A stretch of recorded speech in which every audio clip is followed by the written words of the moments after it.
네, 원투펀치 클래식 시간이 돌아왔습니다. 자, 오늘은요, 굉장히 재밌는 주제로 돌아왔는데, 오늘 주제는 바로 뭐냐면요, 2002년생 이하 영스타 톱 10입니다. 저는 젊은 선수들을 보면은 굉장히 그 활약을 보면 더 기분 좋아지더라고요. 저 이명철 해설위원 젊은 네, 선수. 젊은 선수의 활약이 좋아지고.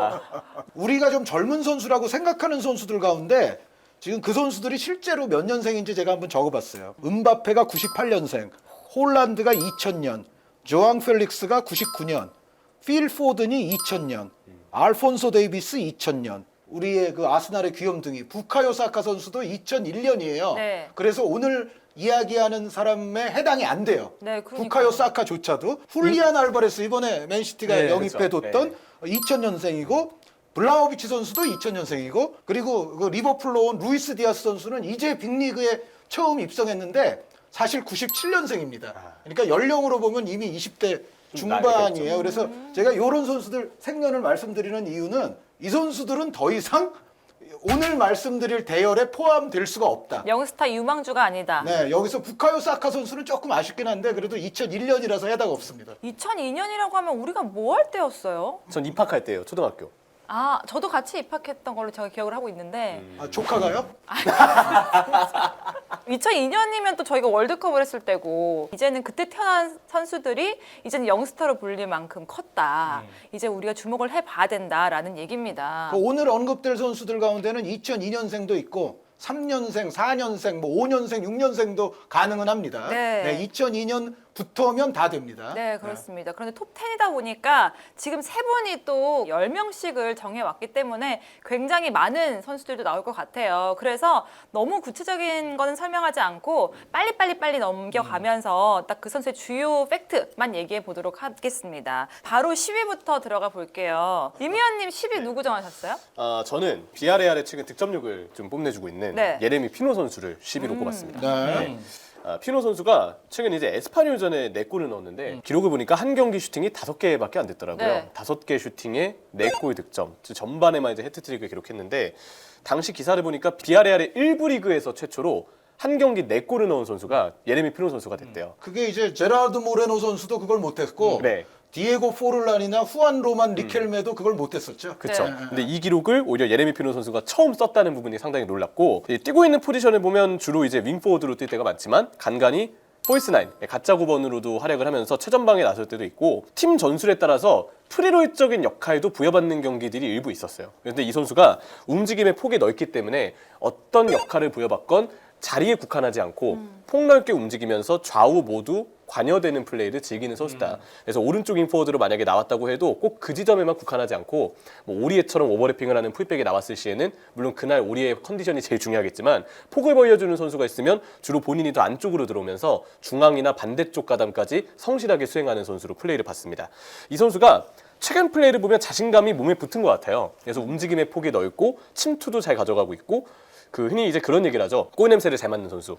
그 기가 막힌 감각으로 천부적으로 위치를 잘 잡는 선수가 있다라고 하는데 그 에스파뇰전에 넣었던 4골 중에도 2골 정도는 굉장히 올바른 위치 선정으로 골이 들어간 지점을 잘 포착했기 때문에 들어갔던 장면들이 분명히 있었어요. 그런 점들을 생각해 보면 예레미 피노는 2002년생이지만 나이에 맞지 않는 상당히 천부적인 골 감각을 지녔다. 그리고 이 선수의 그 침착성 또 상황에 따라 터지는 원더골을 보면 굉장히 대담한 어떤 슈팅 능력과 정신력을 가지고 있는 선수 같아서 저는 이 선수는 상당히 주목되는 유망주라고 생각을 합니다. 알겠습니다. 이렇게 예레미 피노 선수를 뽑아주셨고 그렇다면 한의원님은 누구 뽑아주셨어요?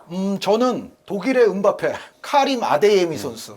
네, 짤츠부르크 경기들을 통해서 뭐 이미 국내 팬들에게도 익숙하고요. 이 선수는 정말 저돌적이고 빠른 돌파가 가장 뭐 이 선수의 최대의 강점이라고 볼 수 있고 거기에 이제 성실한 또 활동량이 있어요. 그러니까 전방 압박을 좋아하는 어떻게 보면 그 랑닉 스타일, 레드불 스타일의 축구 아닙니까? 거기에 또 굉장히 잘 부합하는 선수인데다가 짤츠부르크가 저희 녹화 기준으로는 아직 바이에른 뮌헨과 2차전은 안 했습니다만 네. 1차전에서만 보더라도 역습 상황에서 수적 열세 아닙니까? 통상 이제 혼자서 공격할 때도 많은데 그런 상황에서도 저돌적으로 그 볼을 지켜주고 그 볼을 또 순간적으로 반대편으로 쇄도하는 동료에게 전달까지 해줄 수 있는 스피드와 어떤 전술적인 어떤 그런 역할까지도 겸비해서 해낼 수 있는 선수인데 다만 이제 독일의 진정한 음바페가 되려면 네. 음바페 선수는 거기에 이제 플러스 알파 같은 부분들이 더 있거든요.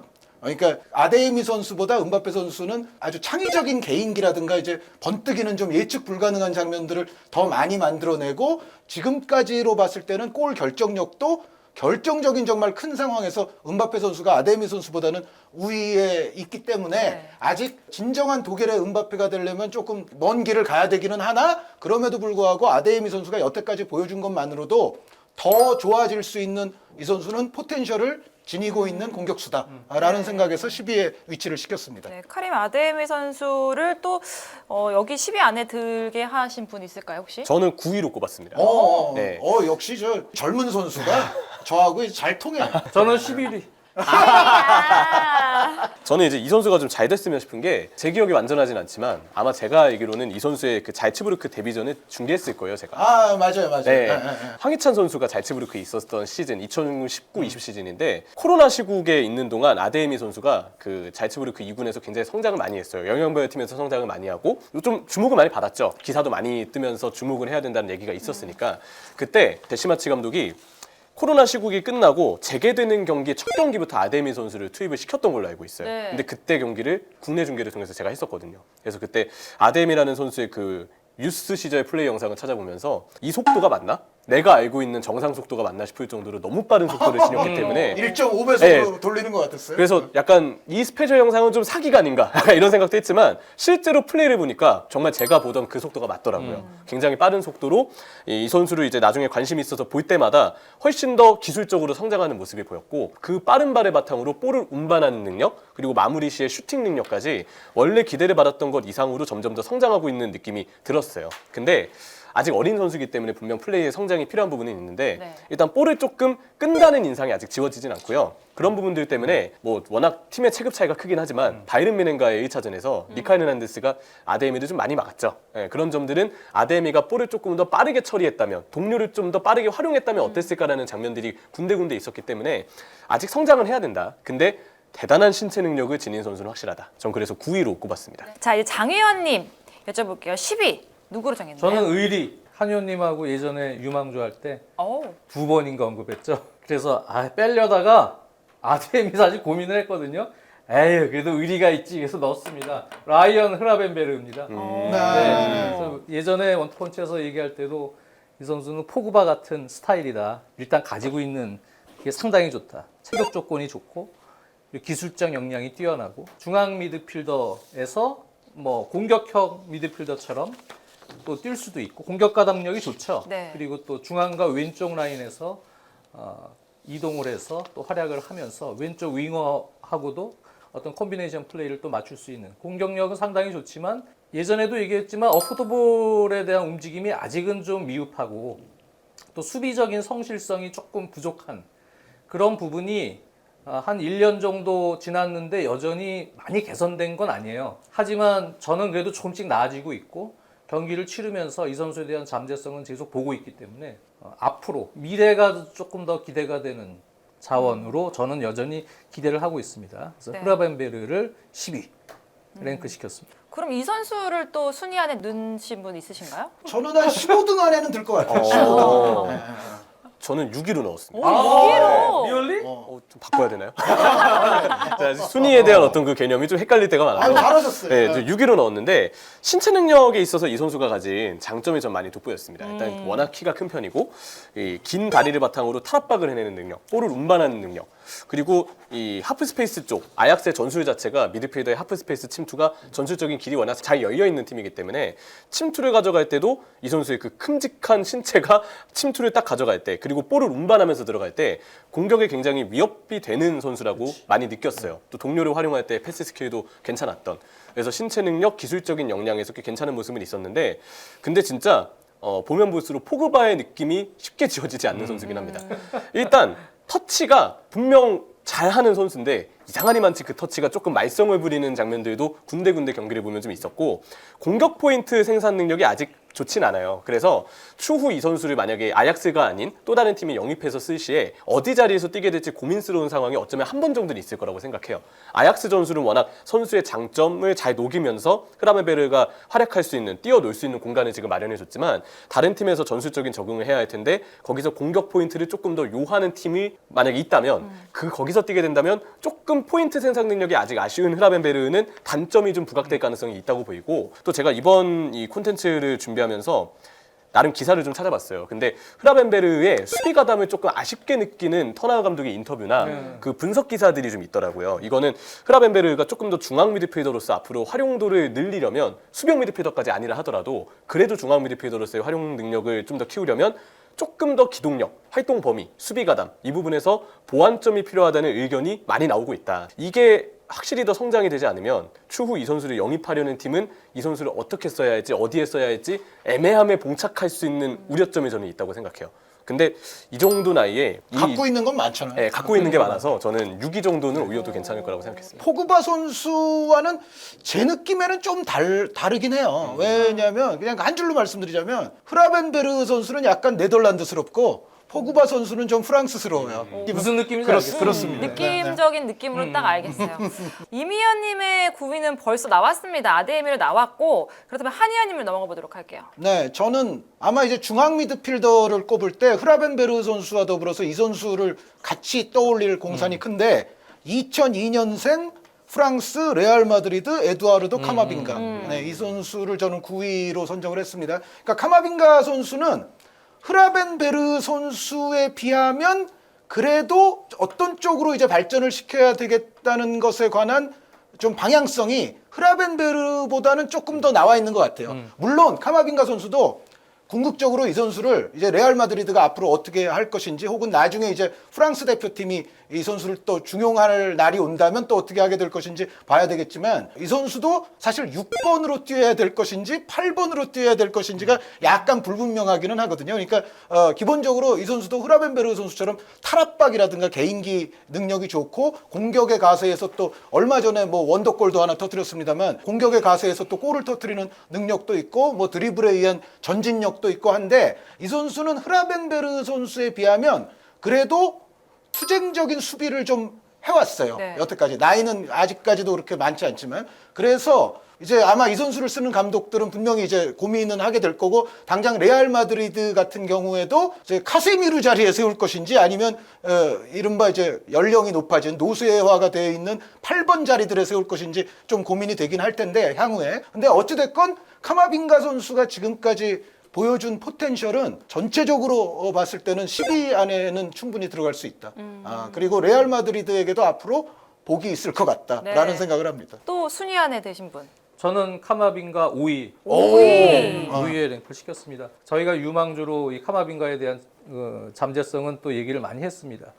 워낙 기술적 역량도 뛰어나고 또 박스 투 박스 능력도 있고 진짜 한 의원님 말대로 뭐 진짜 메잘라 같은 롤을 시켜도 되고 또 6번 자리에 놔도 되는데 전적으로 지금 레알 마드리드에서 저는 좀 기회를 더 줬으면 좋겠어요. 네. 네, 이 선수는 충분히 제가 뭐 레알 마드리드 경기를 다 본 건 아니지만 분명히 이 선수가 나왔을 때는 이 선수만의 장점이 확실하게 보이고 충분히 저는 좋은 능력을 보여주고 있다고 보여지거든요.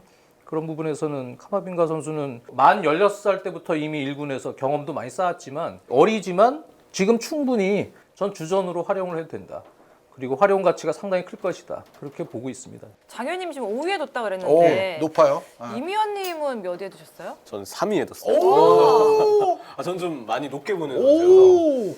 예전에 스타드렌에서 뛸 때도 이제 이 선수를 봤을 때 은존지가 옆에 뛰었어요. 그때 저는 좀 느낌이 받았던 게 세상에 알려진 것과 다르게 이 카마빙가 선수는 수비형 미드필더는 좀 안 맞는 자리 같다. 물론 이제 수비형 미드필더도 원볼란테를 쓰느냐 투볼란테를 쓰느냐의 차이지만 흔히 얘기하는 4-3-3을 역삼각형으로 중앙 미드필더를 배치했을 때 가장 아래쪽 원볼란체의 꼭지점에 서는 선수는 저는 아니라고 생각해요. 물론 뭐 나중에 이제 어떤 발전 방향을 잡을지 모르겠지만 제가 봤던 이 선수의 장점은 스타드렌 시절에도 전진성, 볼운반 그러면서 확실하게 허리 쪽에서 본인의 역량을 바탕으로 볼을 쭉 밀고 들어가는 그 장점이 있는 선수라고 봤기 때문에 굳이 이런 선수를 3선에만 국한해서 쓰기는 조금 아쉽지 않나 이 생각이 들었고 또 스타드렌에서 잘할 때 보면 은존지가 옆에서 기가 막히게 수비를 도와줄 때 네. 그럴 때 카마빈가가 더 날개를 단 듯이 활약을 했었거든요. 그래서 카마빈가 선수는 그냥 제가 예상하기에는 수비형 미드필더보다는 중앙 미드필더 6번보다는 8번으로 좀 뛰게 될 가능성이 크다고 보이고 저도 이제 장 의원님 말씀처럼 안첼로티 감독이 이 선수한테 기회를 좀 더 줬으면 좋겠다는 생각에 좀 많이 들어요. 그 정도로 기동력은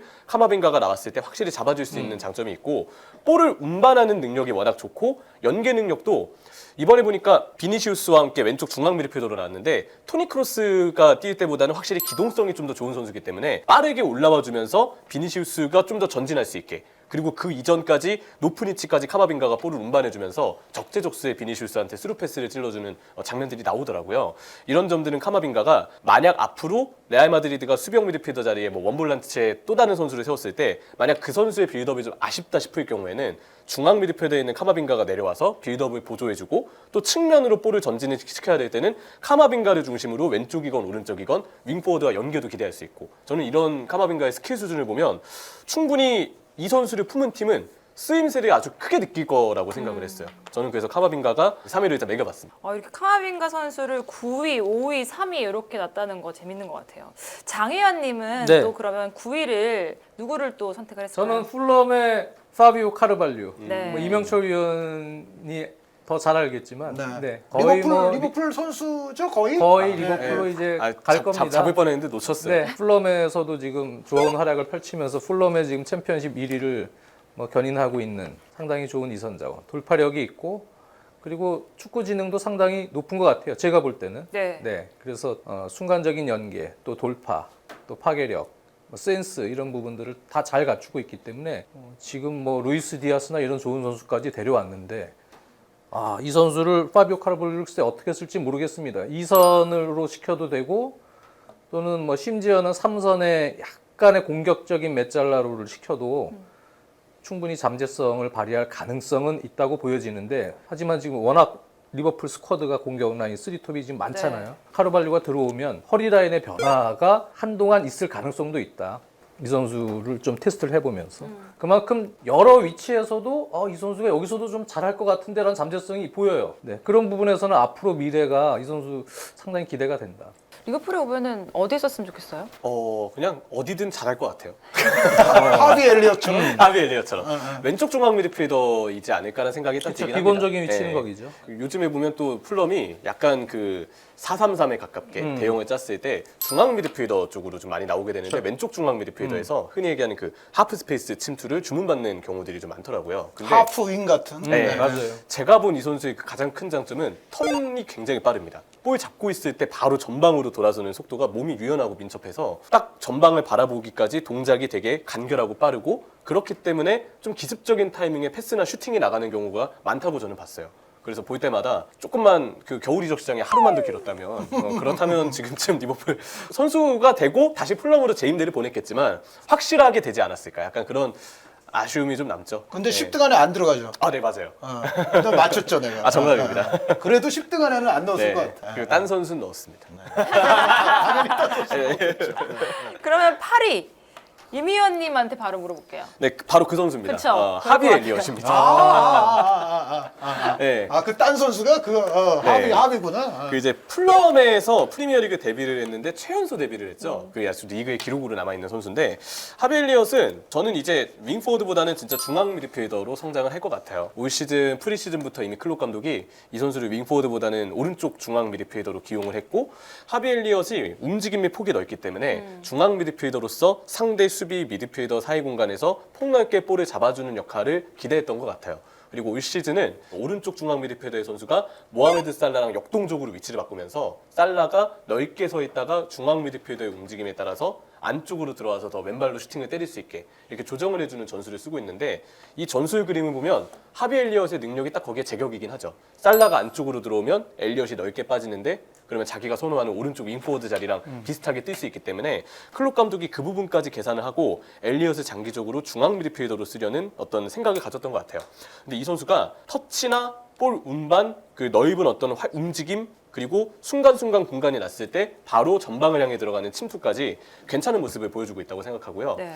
리버풀 중앙 미드필더가 이 선수에게 계속 기대를 해야 되는 이유는 패스 능력과 킥 능력이 좋아서 기술적인 역량을 바탕으로 경기를 풀어줄 가능성이 앞으로도 높은 선수라서라고 생각을 합니다. 또 하나 이 선수를 좀 높게 보는 건 단순한 기량을 떠나서 멘탈적인 부분인데 리즈전에 발목이 좀 심하게 돌아가는 큰 부상을 당했고 근데 그날 그 부상을 당했는데 리즈 팬들이 이 박수를 쳐주니까 엄지를 치켜세우면서 오히려 본인이 괜찮다고 먼저 들것을 실려 나가는 동안 사인을 보냈고 또 병원에 가서 옆에 환자로 어린 친구가 있었는데 그 친구가 아마 리버풀 팬이었나 그랬을 거예요. 근데 엘리엇도 자기 발목이 지금 돌아가서 수술을 받아야 되는 상황에 오히려 옆에 어린이 환자를 위로해주고 응원해주고 마지막에 또 사진도 찍어주고 그랬다는 모습을 보면서 사람 됐네. 네, 그래서 이 사람은 멘탈은 걱정하지 않아도 될 것 같다. 그리고 진짜 빨리 돌아오더라고요. 부상에 아랑곳 안 하고 돌아오자마자 카디프전에 복귀전 데뷔골을 바로 터뜨렸습니다. 리버풀 데뷔골이거든요. 이런 걸 보면 그냥 멘탈 자체가 좀 남다른 선수다. 멘탈 플러스 인성. 네, 그래서 이 부분은 순위를 좀 높일 만한 원동력이 됐습니다. 임 위원님이 하비 엘리엇을 지금 8위로 넣었는데 또 순위에 넣으신. 저도 8위입니다. 하비 엘리엇. 네. 네. 2003년생이잖아요, 이 선수가. 이 선수는 일단 팀 플레이가 좋아요. 요 연령대에 있는 선수들이 상당히 자기 개인 플레이 집착하는 선수들도 꽤 많습니다. 네. 그러니까 큰 틀에서 보면은 사실 발전을 해야 될 여지들이 있는 선수들이 많은데 이 선수는 2003년생인데도 축구를 잘합니다. 네. 제가 보면 팀 플레이도 잘하고 움직임도 좋고. 시야가 넓다는 얘기잖아요. 그렇죠. 그리고 다부져요. 뭐 스페셜 영상만 보면 되게 화려할 것 같지만 실제로 경기장 안에서 그 팀에서 진짜 어떠한 정도의 영향력을 미칠 수 있을지 그 부분에 있어서 하비 엘리엇은 출전 기회가 지금 많지 않았는데도 나올 때마다 보면 뭐 챔피언스리그 때 한번 선발로 나왔다가는 조금 존재감이 없던 경우도 있었지만 다른 경기 때 보면 2003년생인데 축구 참 잘한다 라는 생각이 들 정도로 좋습니다. 그래서 저 8위. 자, 그러면 한현희의 8위는 누굴까요? 네, 간단히 하겠습니다. 라이안 쉐르키 선수. 네. 슈르키. 리옹에서 이미 적지 않은 역할을 맡고 있었고요. 그런데 다만 아쉬운 거는 최근에 안타깝게도 좀 긴 기간에 부상을 당해서 당분간은 이제 못 뛰기는 하는데 어쨌든 이 쉐르키 선수는 뭐 그냥 한 줄로 정리하면 그거죠. 잘 되면 에덴 아자르, 좋을 때 아자르를 얘기하는 첼시 겁니다. 때. 요즘의 아자르를 얘기하는 게 아니라 잘 되면 에덴 아자르인데 못 되면은 아델 타랍이 될 수도 있다. 약간 그런 끼가 있죠. 그런데 제가 느끼기에는 좋은 쪽으로 발현될 것이다 해서 8위. 뭐 창의적이고 뭐 기가 막힌 테크닉을 개인 전술을 갖고 있는 선수예요. 그 부분에 대해서는 의심의 여지가 없습니다. 네. 7위 한번 물어보도록 하겠습니다. 임 위원님. 저는 가비 선수입니다. 어. 바르셀로나의 가비죠.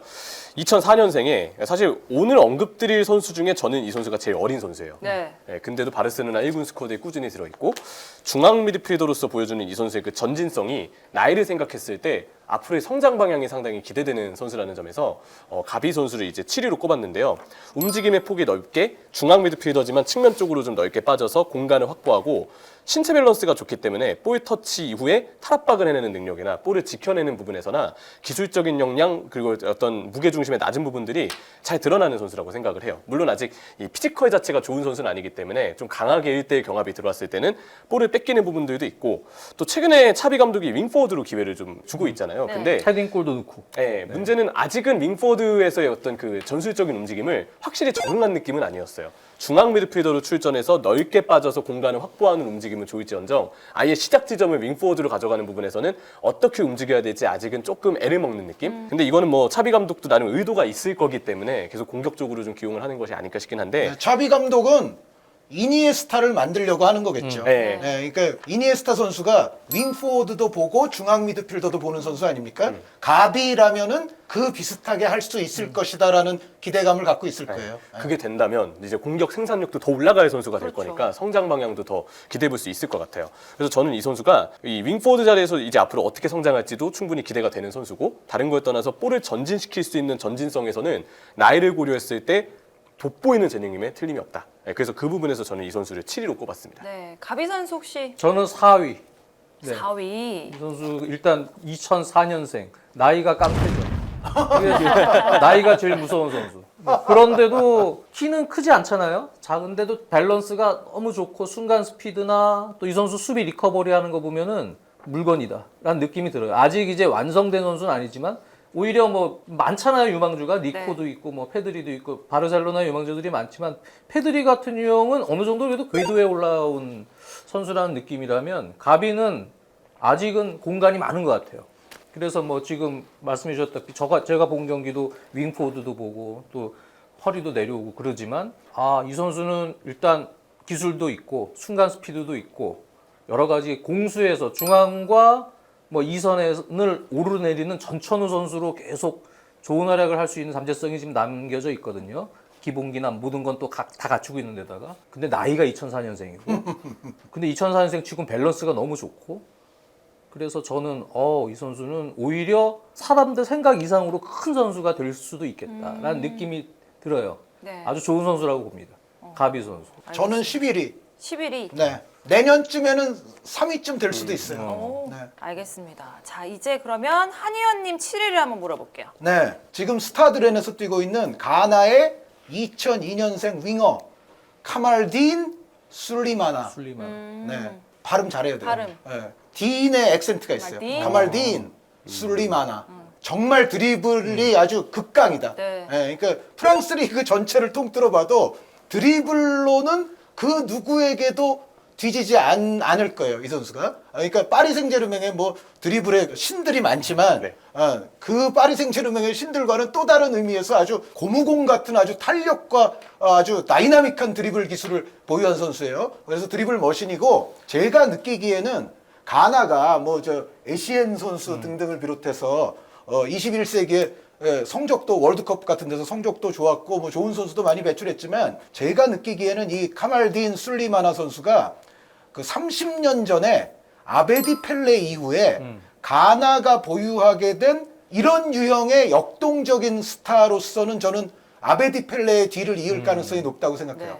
네. 그러니까 뭐 안드레 아이유 같은 선수도 뭐 있기는 있었지만 제가 봤을 때는 한 2, 3% 부족하거든요. 아베디 펠레의 후계자라고 하기에는. 네. 근데 제 생각에는 가나 축구에서는 아베디 펠레의 후계자가 될 법한 드리블 머신이다. 라는 생각을 하게 되고 아마 스타드렌 경기 보신 분들은 도쿠 선수도 있거든요. 네, 사실은. 도쿠 있죠. 도쿠 선수도 제레미 있는데 도쿠와 이제 이 술리마나를 보면서 야 스타드렌은 저 드리블 되게 무섭다 그런 생각을 가질 거예요. 근데 저는 도쿠 선수보다도 오히려 이 술리마나 선수가 앞으로의 포텐셜은 좀 더 큰 것 같아요. 그래서 저는 이 선수를 매우 높은 7위에 선정을 했습니다. 네. 네. 그럼 장희연님은 7위 누구 하셨어요? 저는 우리 새끼였던 자말 무시하 말라. 무시 말라가 아니고 무시할라. 선수 어릴 때도 아주 돌파력, 개인기, 이 테크닉이 워낙 좋아요. 그런데 이제 갔죠. 네, 형이 오도희 형이 이제 에이전트인데 보냈는데 요즘에 올라오는 속도를 보면 좀 아쉽긴 합니다. 첼시 입장에서는. 그래서 뭐 첼시 코밤에서 이제 키웠던 선수들 중에 지금 스타가 된 선수들이 많지만 데크란 라이스도 있고 여러 선수들이 있잖아요. 이 선수도 이제 상당히 좋은 지금 행보를 보이고 있는 것 같아요. 근데 이제 전체적으로 보면은 뭐 테크닉은 예전부터 좋았고 오도이도 뭐 나이는 더 형이긴 하지만 같이 그런 테크니션으로 이미 유스 시절부터 유명했지만 네. 근데 이제 전체적인 밸런스나 또 근력이나 이런 부분들은 아직은 조금 올라와야 됩니다. 근데 그것 때문에 제가 순위를 좀 놓은 거예요. 그러니까 이 선수는 아직 성장 가능성이 더 높다. 조금 더 밸런스 있는 돌파나 테크닉을 보여줄 가능성이 상당히 높고 그런 부분에서는 이제 윙어로서의 어떤 잠재성이 상당히 크다. 저는 이 순위 7위에 무시할라 놨습니다. 네, 무시하지 말라고 7위에. 저는 무시하지 말라고 저는 5위. 오. 네, 저는 5위입니다. 그러니까 이 선수가 갖고 있는 그러니까 약간의 그 피지컬과 밸런스 문제가 조금 있기는 있어요. 그런데 그럼에도 불구하고 지금 바이에른 뮌헨은 이 선수를 심지어 3선 수비형 쪽에 기용하기도 하거든요. 물론 이제 고레츠카 선수도 없고 키미 선수도 한동안 잘 못 뛰었고 뭐 이제 그런 문제에 기인한 거긴 한데 어찌됐건 이 무시할라 선수가 이 센스, 테크닉, 뭐 드리블 이런 거는 뭐 엄청나게 유연하고 아주 부드럽고 정말 그 천재성이 있죠. 그런데 여기에 이 선수가 그 멀티성이 있어요. 범용성이 있습니다. 그러니까 뭐 윙어도 되지만 공격형 미드필더도 되고 급할 때는 이렇게 3선 또 수비형 미드필더까지 가능하니까 사실은 토마스 뮬러 선수가 이런 평가를 한 적이 있거든요. 이 선수에 대해서. 뭐냐면 지금 내가 맡고 있는 게 이제 토마스 뮬러 선수가 공격형 미드필더를 기본으로 맡잖아요. 근데 나는 무시할라를 위한 자리를 지금 현재 잠시 맡아두는 거다. 네. 그러니까 어떻게 보면 이제 토마스 뮬러 선수가 사라지게 되면 아마 무시알라 선수가 공격형 미드필더 역할을 하게 되지 않을까라는 약간 그런 예고이기도 한데 공격형 미드필더가 꼭 아니더라도 정말 여러 위치에서 자신의 테크닉을 발휘할 수 있는 아주 범용성도 좋은 선수. 저는 5위에 위치를 시켰습니다. 감사합니다. 네. 알겠습니다. 7위까지 알아봤고요. 이미연님의 6위는 아까 흐라벤베르였으니까 넘어가고 6위 한희연님을 물어보도록 할게요. 아, 네. 오늘 말씀드리는 모든 선수들을 통틀어서 가장 안 유명한 리그에서 뛰고 있는. 그러니까 아직까지는 이른바 유럽 5대 리그 이 안으로 들어오지 못한 선수인데 곧 들어올 것 같은 선수? 들어온다고 보여지죠. 네. 2002년생 체코의 공격수 아담 흘로젝입니다.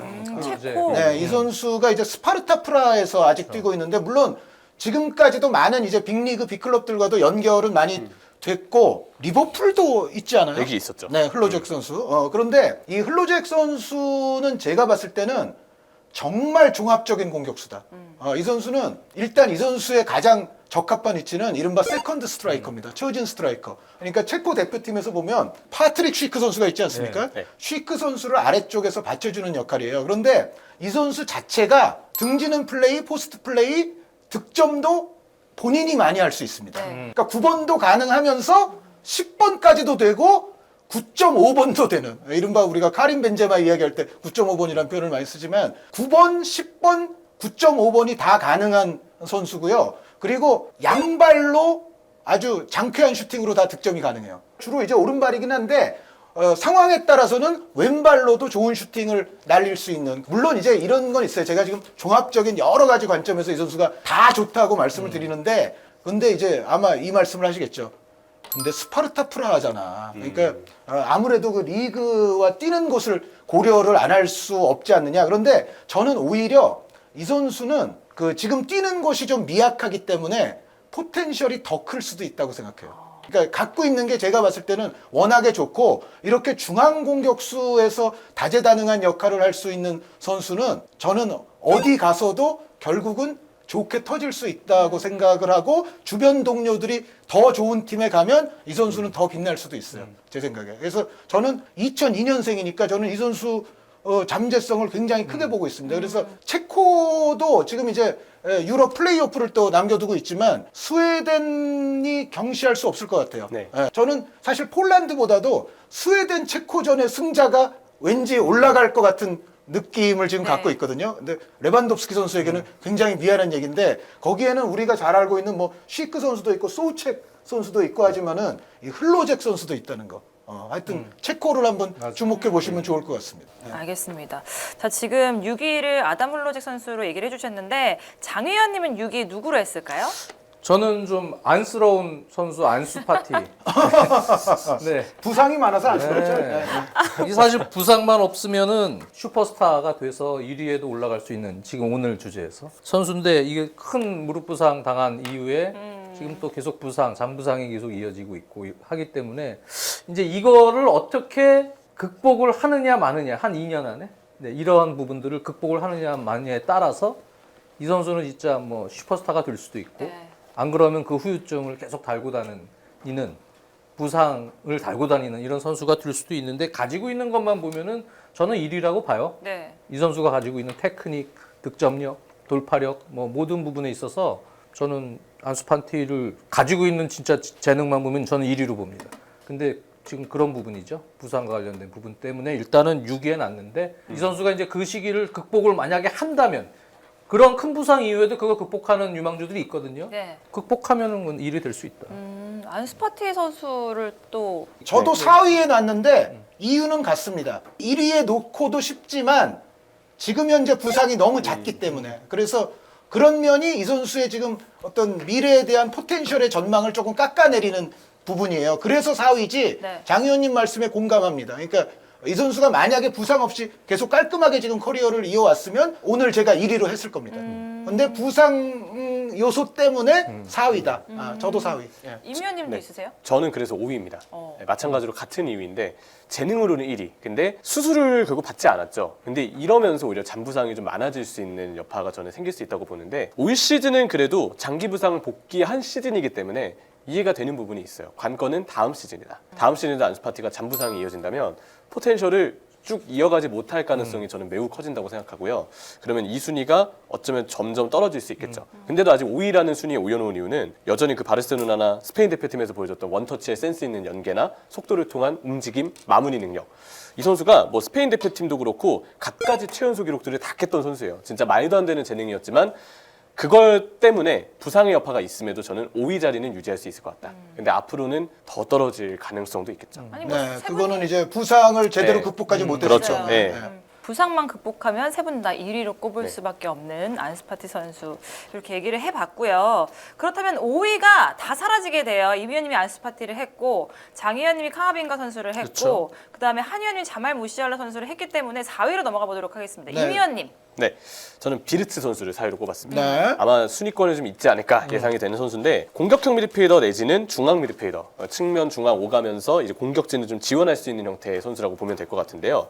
키패스 능력이 꽤 좋더라고요. 네. 볼을 가지고 있을 때 이 선수가 보여주는 데 있어서 가장 돋보였던 부분은 패스 능력. 시야가 넓기 때문에 패스를 다양하게 뿌리고 이를 바탕으로 동료를 활용하는 능력이 뛰어난 플레이메이커라는 점에서 저는 그래서 비르츠 선수가 2003년생인데도 이미 레버쿠젠에서 주요한 플레이메이커로 통하고 있고 본인의 패스 스킬을 유럽 무대에서 보여줬다는 점에서 그리고 이미 여름 이적 시장 때부터 바이에른 뮌헨하고 지속적으로 링크가 있었죠. 사실 뮌헨도 그러한 이선 플레이메이커가 당연히 욕심이 나는 건 당연할 거기 때문에 네네. 이 비르츠 선수는 지금 분데스리가의 최고 재능 중 한 명으로 우리가 볼 수 있지 않을까. 저는 그래서 4위, 3위 고민을 했는데 일단 4위로 꼽았습니다. 4위. 그리고 비르츠 선수가 현재 공격 포인트 자체가 어마무시해요. 특히 올 시즌 레버쿠젠이 공격적으로 아주 또 좋은 축구를 하고 주변에도 또 뭐 아들리 선수, 디아비 선수 좋은 선수들이 네. 많거든요. 그래서 시크 선수도 있고 아까 그래서 공격 포인트 자체가 일단 어마무시한 시즌이고요. 그리고 이 선수는 아까 이명철 해설위원 말씀대로 독일에서 전통적으로 이런 선수들이 좀 나오는데, 그러니까 우리가 예전에 그 괴테 선수도 사실은 좀 약간 유사한 거 아닙니까? 그래서 독일에서 배출하는 아주 지능적이고 테크니컬하고 팀 플레이까지 잘 맞출 수 있는 아주 그 지능형의 선수, 그런 선수가 또 지금 나온 거예요. 그런데 레버쿠젠에서는 본인 공격 포인트도 많은데 이제 만약에 뭐 바이에른이 노린다고요? 그러면은 이제 만약에 그게 성사가 되면 레버쿠젠 팬들에게는 죄송한 말씀이지만 이제 바이에른 안에서는 무시알라 선수와 이 선수가 이제 어떻게 공존하느냐, 그리고 향후에 독일 대표팀에서는 또 그 두 선수가 어떻게 공존하느냐. 현재는 팀이 다르기 때문에 이 두 선수 간에 약간 라이벌리가 있거든요. 그러니까 네. 얼마 전에 바이에른 대 레버쿠젠 경기를 했는데 그 경기 전부터도 야, 이거는 비르츠 대 무시알라잖아 그러면서 독일에서 시끌벅적했었어요. 그런데 막상 둘이 같이 뛰면 대충 배분은 되지 않을까 싶어요. 그러니까 비르츠 선수가 심지어 뭐 가짜 9번으로도 뛸 수 있고 무시알라 선수는 윙어가 또 기본적으로 가능하지 않습니까? 이제 그런 차원을 보면 뭐 같은 소속 클럽이 되건 독일 대표팀에서 같이 뛰건 조화는 역시 가능하다. 그러니까 꼭 두 선수가 뭐 부딪힐 필요는 없을 수 있다라는 생각이 듭니다. 이렇게 얘기하시는 거 보니까 순위에 넣으신 것 같은데. 비르츠 선수 저 3등. 3위.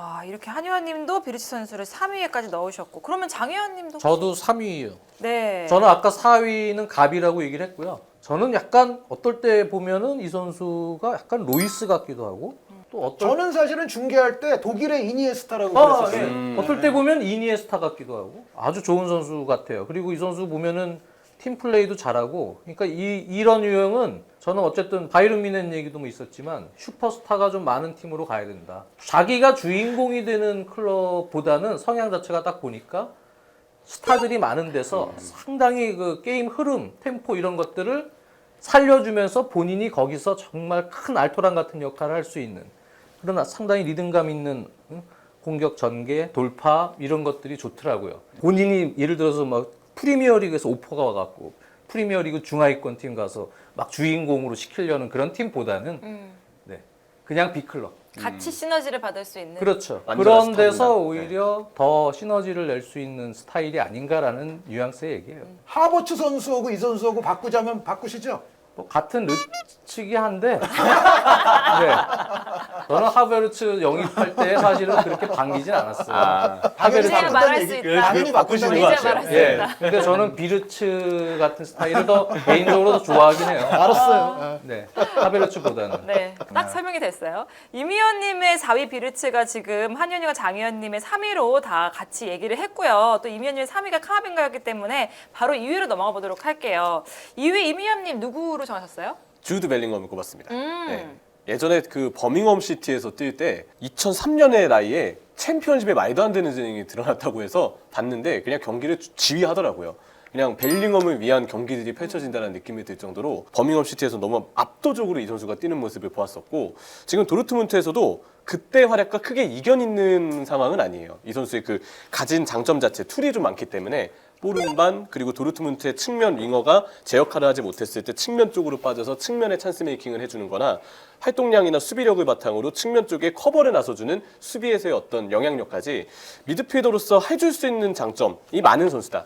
우리가 이렇게 장점이 많은 선수는 어떤 팀이건 보유하고 있는 팀이 벨링엄 선수를 확실한 효율성을 가지고 쓸 수 있다는 걸 뜻하기 때문에 저는 이 선수는 팀을 가리지 않고 어디서든 잘할 것 같다. 네, 그런 부분에서 저는 높은 순위를 받아 마땅하다고 생각합니다. 저도 2등이에요. 네. 네, 이 선수 2등으로 놓은 이유는 두 가지인데요. 첫 번째는 임 의원님과 같은 맥락입니다. 이 선수를 2등으로 놓는 게 오늘 순위하는 데 있어서 위험성이 가장 적습니다. 그러니까 앞으로의 미래도 그냥 예측 가능한 선수예요. 네. 스타일 자체가. 그렇게 폭망할 일이 없을 것이다. 사실 개별적인 그 반짝이는 뭐 재간이라든가 이런 걸로 따지면 지금 이 벨링엄 선수 아래쪽에 있는 선수들 가운데 더 반짝이는 뭔가를 갖고 있는 선수들도 꽤 있어요.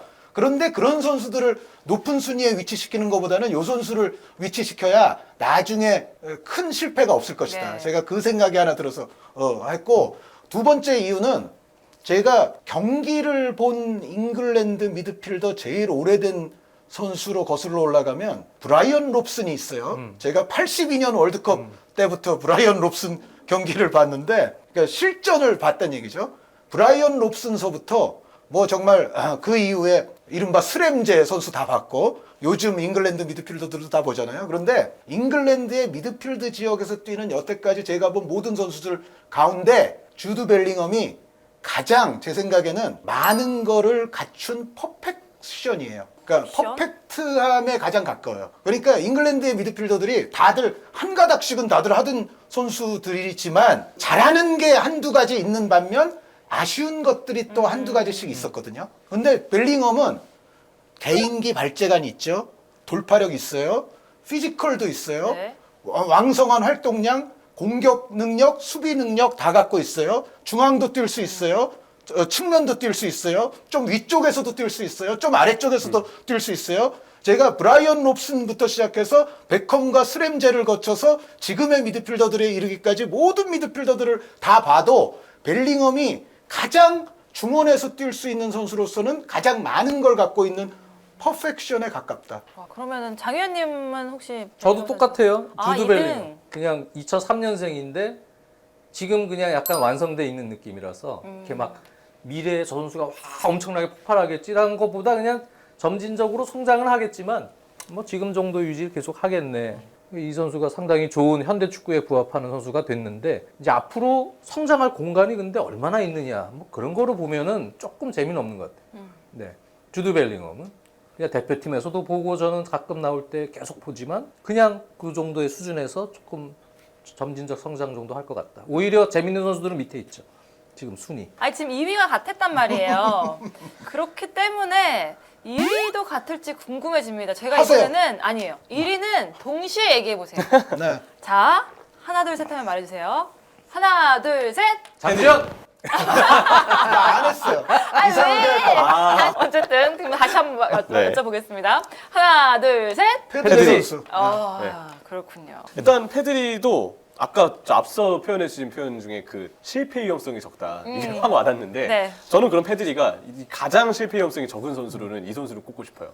워낙 축구 지능이 좋은 케이스이기 때문에 위치 선정도 그렇고 볼을 운반할 수 있는 스킬도 그렇고 어떤 상황에 놓이건 이 선수는 항상 본인이 포함되어 있는 측면 방향에서 팀의 전진을 이끌 수 있고 활동량을 바탕으로 감독이 요구하는 수비로의 복귀나 압박을 수행해 줄 수 있는 선수고 볼을 달고 있을 때 플레이도 약점이 없는 선수라고 생각해요. 그런 부분에서 실패 위험성이 역시 적은 케이스가 아닌가 생각하고 특히 차비 감독이 원래 페드리 선수는 왼쪽 중앙 미드필더로 쭉 클 거라고 생각했는데 최근에 오른쪽 중앙 미드필더로도 기회를 꾸준히 주더라고요. 이거는 역시 차비 감독이 보기에도 올라운더형으로 중앙 미드필더의 만능으로 페드리 선수를 좀 키우려는 노력이 아닌가. 근데 어딜 뛰어도 다 잘하고 있습니다. 역시 축구 지능 높은 선수가 영리한 선수가 실패 위험성이 가장 적다는 걸 말해주는 케이스라고 생각합니다. 차비 감독은 아마 이제 본인 같은 선수로 만들려고 할 거예요. 물론 이제 이니에스타 성격도 좀 갖고 있지만, 그러니까 아까 제가 가비 선수가 좀 더 이니에스타에 가깝고, 그러니까 이니에스타나 다비드 실바처럼 이제 측면도 뛰고 이제 중앙도 가능한 선수로 만들려고 할 것이고, 이제 페드리 선수는 아마 차비 감독 봤을 때는 자신을 한 8이라고 한다면 차비 8, 이니에스타 2, 예, 요 정도로 아마 만들면은 성공일 것 같은데, 근데 될 것 같아요. 그러니까 역시 안전한 선택 중에 하나예요. 예, 페드리 네. 선수 잘할 겁니다. 네. 장 의원님은요? 마찬가지. 네. 이런 유형의 선수들이 이제 나이 먹으면서 피지컬도 좀 좋아지고 축구 지능도 좋아지고 슈팅력도 조금 좋아지고 더 그렇게 성장하는 경우들이 있거든요. 아주 네. 그런 무서운 선수가 되는 거예요. 그러니까 어릴 때 뭐 차비도 그렇고 이니에스타도 그렇고 메시는 더 말할 것도 없고 어릴 때에 비해서 뭐 다 모든 부분에서 슈팅 뭐 여러 가지 부분에서 발전하듯이 이런 선수들은 뭐 일단 여러 가지 능력을 다 가지고 있는 좋은 선수지만 지금 가지고 있는 거에서도 분명히 페드리는 더 성장할 수는 있을 것 같다. 나중에는 분명히 월드 클래스 재능을 발휘할 가능성이 높다고 봅니다. 하나 염려했던 게 작년에 그 엄청난 혹사를 당했을 때 그럼 말 안 되는 예, 대회를 몇 개를 뛴 거예요. 사실 저는 그때 분명 이 선수의 포텐셜에 영향을 받을 그 것이다. 세계 기록 아니에요? 그런 정도로 연타로. 그거는 어떤 현대 종목을 축구에서. 떠나서도 그러니까. 그 정도로 말도 안 되는 혹사여서 이게 이 선수 성장에는 도움이 절대 안 될 것 같다. 분명 영향을 받을 거라고 생각을 했는데 실제로 전반기 때 잠깐 잠부상도 있었고 지쳐있는 기간도 있어서 안타깝다는 생각이 먼저 들었어요. 올 근데 시즌 그래서 스탯이 부족하잖아요. 네. 뛴 경기가 적어서. 근데 돌아오고 나서 해보니까 오히려 더 똑똑한 선수가 돼서 자기가 자기 팀의 템포를 조율을 하고 조절을 할 줄 아는 미드필더가 됐더라고요. 그리고 차비 감독 부임 시기라도 맞물려서 미드필더의 올라운더로 성장을 했기 때문에 제가 걱정했던 부분은 다행히 이 선수가 잘 이겨낸 것 같다. 그리고 과연 전 세계 어떤 선수가 그 정도의 일정을 소화하고도 축구에 대한 열정을 잃지 않으면서 네. 몸도 버티면서 지금의 페이스대로 쭉 성장할 수 있을까? 저는 이 선수는 남다른 선수라고 그래서 생각해요. 자, 이렇게 잠재력이 많은 영스타들을 알아봤습니다. 이 선수들이 어떻게 성장할지를 기대를 해보면서 인사드리도록 하겠습니다. 안녕히 계세요.